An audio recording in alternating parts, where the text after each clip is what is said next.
उन दिनों देश भर के शहरों के युवाओं में मुंबई यानी तब की बंबई जाने की होड़ लगी थी। लोग वहां जाकर अपना कैरियर बनाना चाहते थे और वहां पहुंचे लोगों को किराए का घर मिला तो ठीक, नहीं तो फुटपाथ पर ही बिस्तर लगाकर खुले आसमान के नीचे ही वह उस फुटपाथ को अपना आशियाना समझ लेते थे। मगर फिर 1960 का दशक आया और इन दिनों मुंबई की सड़कों पर इंसान की शक्ल में यमराज घूमने लगा।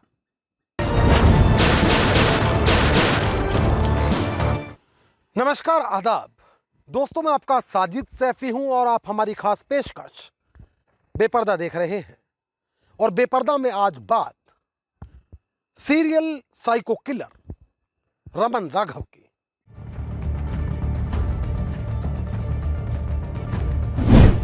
साल 1960 का दशक, स्थान सपनों का शहर मुंबई, काम बेगुनाहों के खून से होली खेलना, पहचान साइको किलर रमन राघव।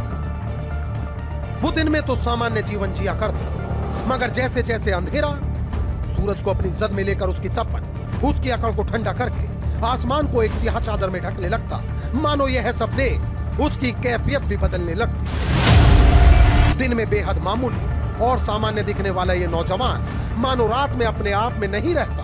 रात सियाह होने की ओर बढ़ती तो इस शैतान का लाज, शर्म, हया, समाज, मर्यादा, इंसानियत से मानो वास्ता टूट जाता। चूंकि दिन में हंसमुख देखने वाला यह व्यक्ति ना केवल रात में बेखुद हो जाता, बल्कि फिर वह निकल पड़ता अपने शिकार की तलाश में। इतना ही नहीं, इंसान की खाल में छिपे इस हैवान के रास्ते में फिर जो भी आया ये उसे हमेशा के लिए रास्ते से हटा देता। अजीब तर कैफियत के शिकार इस साइको को मासूम बेगुनाह लोगों के खून से हाथ रंगना एक अजीब प्रकार की खुशी देता था। इतना ही नहीं, आगे चलकर इस बेखतर हैवान को इस दुनिया ने रमन राघव के नाम से पहचाना। वो रमन राघव जिसने महज अपनी एक सनक के लिए कितने ही बेगुनाहों को हमेशा के लिए मौत की नींद सुला दी। कौन था ये रमन? कहां से आया था ये बॉम्बे और क्यों कर ये निर्दोष लोगों की जान लेने पर तुला था? कहानी के इस पहलू पर हम जल्द वापस लौटेंगे, मगर आइए उससे पहले जानते हैं कि रमन राघव पर कितने और किस किस प्रकार के अपराध दर्ज हुए। दक्षिण भारत के रहने वाले 1929 में जन्मे राघव को कम उम्र में ही चोरी करने की आदत लग गई। मीडिया रिपोर्ट्स के अनुसार वह डकैती और हत्या जैसे अपराध करने लगा। मुंबई आने से पहले उसने अपने अपराधों को पुणे शहर तक सीमित रखा, मगर मुंबई आने के बाद राघव कई डकैती की घटनाओं में शामिल हुआ और कई बार गिरफ्तार भी किया गया। हालांकि उसके बाद उसके खिलाफ पुख्ता सबूतों की कमी के कारण वह इन सभी मामलों में जमानत पर रिहा हो गया। मगर उस वक्त उसके खिलाफ सबूत जमा न कर पाए अधिकारियों को कहां ही यह मालूम था कि अपराध का नया अध्याय तो अब शुरू होने जा रहा है। दरअसल खबरों के मुताबिक 1965 और 1966 के बीच राघव ने अपने अपराधों की गति को एक अलग रफ्तार दी। उसके द्वारा किए गए अपराध लगातार जघन्य होते जा रहे थे। इस दौरान राघव ने पूर्वी मुंबई में 19 लोगों पर जानलेवा हमले किए, जिनमें से 9 की मौत हो गई। उसने सेंट्रल रेलवे ट्रैक के पास सो रहे करीब 2 दर्जन लोगों को भी निशाना बनाया।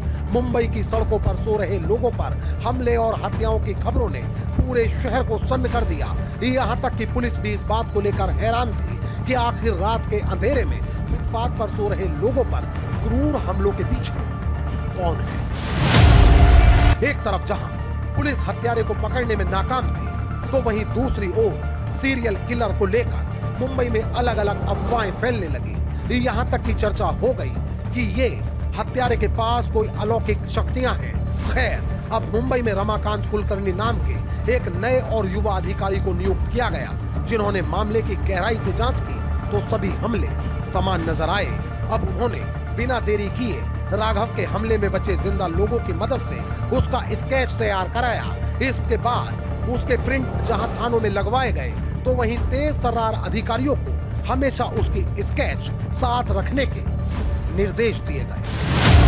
इस दौरान कुलकर्णी को पता चला कि रमन राघव नाम के एक बेघर व्यक्ति को पुलिस ने पूछताछ के लिए हिरासत में लिया था, मगर आरोप साबित न होने के कारण उसे छोड़ दिया गया। कहा जाता है कि 1960 के दशक में सपनों के शहर मुंबई में रमन राघव नाम के इस सीरियल किलर ने सड़कों पर जमकर खून की होली खेली।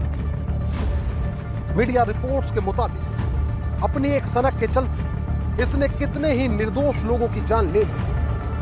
कहा जाता है कि रमन ने अधिकांश ऐसे लोगों को निशाना बनाया जो गरीब, झुग्गी झोपड़ी या फिर फुटपाथ पर सोने को मजबूर थे। इतना ही नहीं, रात के अंधेरे में यदि किसी का सामना रमन से हो गया तो रमन उसे जिंदा नहीं छोड़ता था। कहा जाता है कि अपने हाथ में एक लोहे की रॉड रखता था और ये अपने शिकार के सिर पर उस रॉड से इतना जोरदार वार करता था कि उसके शरीर से आत्मा बाहर निकल जाए।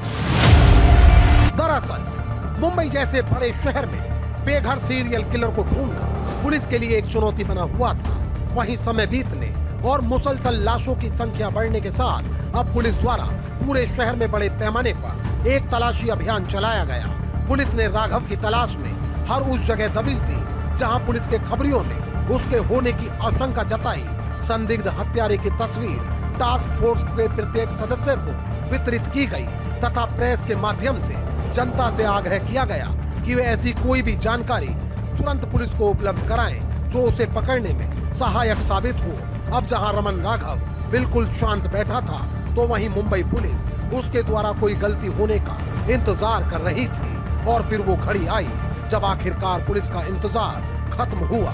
दरअसल फिर एक रात रमन का सामना मुंबई पुलिस के सब इंस्पेक्टर एलेक्स से हुआ।